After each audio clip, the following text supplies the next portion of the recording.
De saint Thomas d'Aquin, commentaire de l'Épître aux Romains, chapitre 15, versets 1 à 13.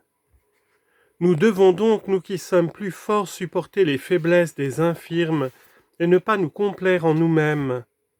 Que chacun de vous ait de la complaisance pour son prochain dans le bien pour l'édification. Car le Christ n'a point eu de complaisance pour lui-même, mais selon qu'il est écrit, « Les injures de ceux qui vous injuriaient sont tombées sur moi. » Car tout ce qui est écrit a été écrit pour notre instruction, afin que par la patience et par la consolation des Écritures, nous ayons l'espérance.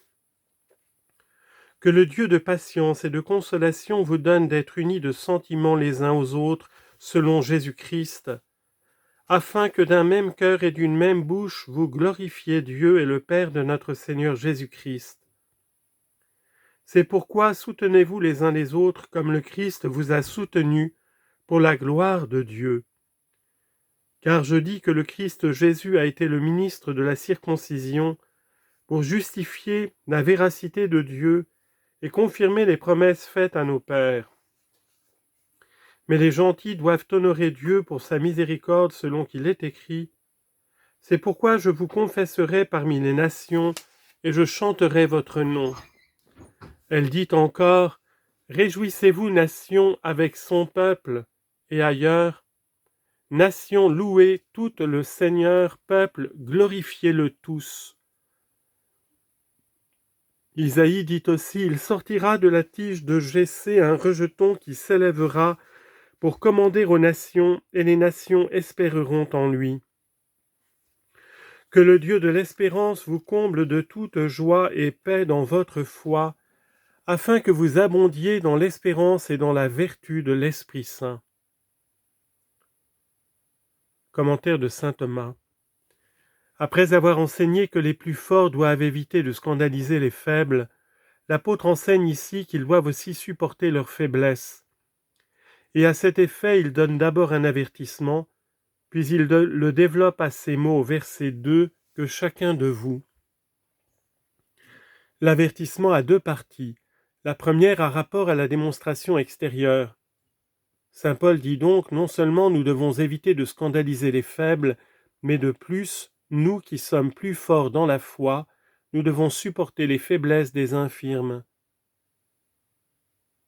Car, de même que dans un édifice matériel, on choisit des matériaux plus solides pour soutenir tout le poids de l'édifice formé dans sa partie supérieure de matériaux qui le sont moins, tels sont les fondements et les colonnes. De même, dans l'édifice spirituel de l'Église, quelques-uns sont non seulement choisis, mais rendus plus forts pour soutenir le poids des autres. Confère Psaume 84, verset 4, « J'ai affermi ces colonnes ». Et encore Galates 6, 2, « Portez les fardeaux les uns des autres ». Or les plus forts soutiennent les faiblesses des autres lorsqu'ils portent patiemment leurs défauts et s'efforcent suivant leur pouvoir de relever les faibles. La seconde partie a rapport à l'intention intérieure, verset 1, et ne pas nous complaire en nous-mêmes, c'est-à-dire vouloir que toujours ce qui nous plaît s'accomplisse. Mais nous devons condescendre à la volonté des autres pour faire ce qui leur plaît et leur est utile. Confère 1 Corinthiens 10, 2, « Comme je m'efforce moi-même de plaire à tous en toutes choses. » Lorsqu'il ajoute au verset 2 que chacun de vous ait de la complaisance, il développe sa recommandation. Et d'abord, quant à la seconde partie, ensuite quant à la première à ces mots au verset 7, c'est pourquoi soutenez-vous les uns les autres. Sur le premier de ces points, il expose d'abord ce qu'il avait dit, puis il en assigne la raison à ces mots au verset 3, car le Christ n'a pas eu de complaisance pour lui-même. Il dit donc d'abord, il a été dit que nous ne devons pas nous complaire en nous-mêmes, par cette raison que chacun d'entre nous, qui sommes les plus forts, doit plaire à son frère qui est faible, c'est-à-dire doit condescendre à sa faiblesse en ce qui peut lui plaire, non toutefois en ce qui est mal, comme ceux dont parle Isaïe 30, 10, lesquels demandaient « Dites-nous des choses qui nous plaisent ». Voilà pourquoi saint Paul ajoute au verset 2 dans ce qui est bon.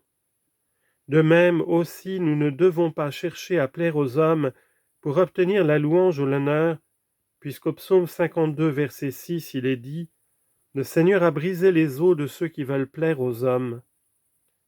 Mais pour la gloire de Dieu et pour l'utilité du prochain.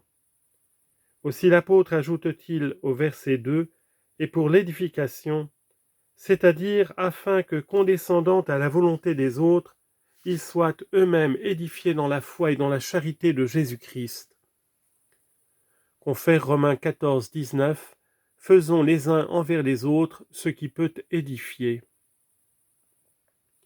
Quand l'apôtre dit au verset 3 « Car le Christ n'a point eu de complaisance pour lui-même », il prouve ce qu'il avait avancé par l'exemple de Jésus-Christ. Et d'abord, il propose cet exemple, ensuite il montre que nous sommes tenus de limiter à ces mots au verset 4 « Tout ce qui est écrit l'a été pour notre instruction ». Enfin, il suggère une raison pour que nous puissions l'accomplir à ces autres au verset 5 « Que le Dieu de patience et de consolation ». Sur le premier de ces points, il propose d'abord l'exemple de Jésus en disant « Il a été dit que nous ne devons pas nous complaire en nous-mêmes, c'est-à-dire selon notre volonté particulière, car le Christ, notre chef, n'a point eu de complaisance pour lui-même. Quand il a choisi pour lui les souffrances et tout ce qui était contraire à sa volonté propre, c'est-à-dire à sa volonté humaine et naturelle, pour accomplir la volonté divine qui lui est commune avec son Père, selon cette parole de Luc 22, 42, que ce ne soit point ma volonté qui s'accomplisse, mais la vôtre. Saint Paul s'appuie ensuite sur une autorité en disant au verset 3, selon ce qui est écrit, à savoir au psaume 68, verset 10, où David fait dire par Jésus-Christ à Dieu le Père, « Ô Père, les outrages des Juifs qui vous insultaient, c'est-à-dire qui blasphémaient contre vous par leurs œuvres et par leurs oppositions à la vérité de votre doctrine, sont tombés sur moi, à savoir parce qu'ils ont voulu m'accabler quand je leur proposais votre volonté et quand je reprenais leurs œuvres mauvaises. » Confère Jean 15, 24, « Ils ont haï et moi et mon Père. » Ce passage peut aussi se rapporter au péché de tout le genre humain, parce que tous, dans un sens, sont des outrages envers Dieu, en tant que par eux sa loi est méprisée. Confère Isaïe 1, 4, « Ils ont abandonné le Seigneur, ils ont blasphémé le Saint d'Israël. » Ainsi donc, les outrages de ceux qui insultaient Dieu sont tombés sur Jésus-Christ, en tant qu'il est mort lui-même pour les péchés de tous. Confère Isaïe 53, 6, « Dieu a fait tomber sur lui l'iniquité de tous. » Et encore 1 Pierre 2, 24, « Il a porté nos péchés en son corps sur la croix. » Quand l'apôtre ajoute au verset 4 tout ce qui est écrit, il montre que nous sommes tenus d'imiter l'exemple de Jésus et il dit « Tout ce qui a été écrit dans les saints livres, soit de Jésus-Christ, soit de ses membres, l'a été pour notre instruction, car il n'était pas nécessaire de l'écrire si ce n'est pour nous, afin que nous y trouvions notre instruction. » Confère 2 Timothée 3,16 « Toute écriture divinement inspirée est utile pour enseigner et instruire. » Saint Paul indique ce qui est contenu dans les Saintes Écritures pour notre instruction en ajoutant au verset 4 « Afin que par la patience et par la consolation des Saintes Écritures, en d'autres termes que les Écritures renferment, car on y voit la patience des saints à supporter les épreuves. » Confère Jacques 5, 11 « Vous avez appris quelle a été la patience de Job. » On y voit aussi la consolation que Dieu leur a accordée. Confère Psaume 93, verset 19 « Vos consolations ont réjoui mon cœur à proportion du grand nombre des douleurs qui ont pénétré mon âme. » C'est de là qu'il est dit aussi, confère 1 Pierre 1, 11 « L'Esprit leur annonçant les souffrances du Christ, ce qui appartient à la patience, et la gloire qui devait les suivre, ce qui appartient à la consolation. » L'apôtre indique le fruit que nous devons retirer de cette doctrine. en ajoutant au verset 4, nous concevions de l'espérance.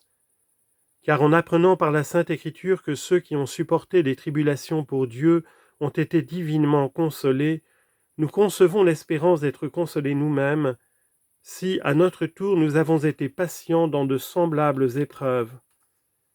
Confère Job 13,15, « Quand même il me tuerait, je ne laisserai pas d'espérer en lui. » Il ajoute au verset 5 que le Dieu de patience, etc., comme il paraissait difficile que l'homme avec ses seules forces pût imiter l'exemple de Jésus, suivant ce passage de l'Ecclésiaste 2,12, « Qu'est-ce que l'homme pour pouvoir suivre le roi qu'il a créé ?» Saint Paul recourt à la prière en disant au verset 5 que le Dieu de patience, c'est-à-dire celui qui la donne. Confère Psaume 70, verset 5, « Vous êtes, Seigneur, ma patience. » Et de consolation, c'est-à-dire celui qui donne la consolation spirituelle. Confère 2 Corinthiens 1, 3, « Que le Père des miséricordes est le Dieu de toute consolation, de qui vient tout don parfait. » Confère Jacques 1, 17, « Vous donne d'être toujours unis de sentiments et d'affections, c'est-à-dire d'avoir les uns et les autres les mêmes dispositions. » Confère 2 Corinthiens 13, 11, « Soyez unis d'esprit et de cœur, vivez en paix, non sans doute en consentant au péché, mais selon Jésus-Christ dont il est dit, en Éphésiens 2, 14, « C'est lui qui est notre paix et qui des deux peuples n'en a fait qu'un seul, afin qu'ayant les mêmes sentiments, vous viviez dans l'union d'un consentement unanime par la foi et par la charité, selon cette parole du psaume 67, verset 5. Selon les 70, Dieu qui fait habiter dans la même maison ceux qui sont unis de cœur, afin que d'une même bouche, c'est-à-dire par la même confession de bouche qui procède de l'unité de la foi, confère 1 Corinthiens 1, 10, vous ayez tous un même langage, et qu'ainsi, par la parfaite conformité du cœur et des lèvres, vous glorifiez Dieu, le Créateur de tous, et en même temps Père de notre Seigneur Jésus-Christ, par lequel il nous a adoptés pour enfants. Confère 1 Roi 2, 30, celui qui m'aura honoré, je l'honorerai à mon tour.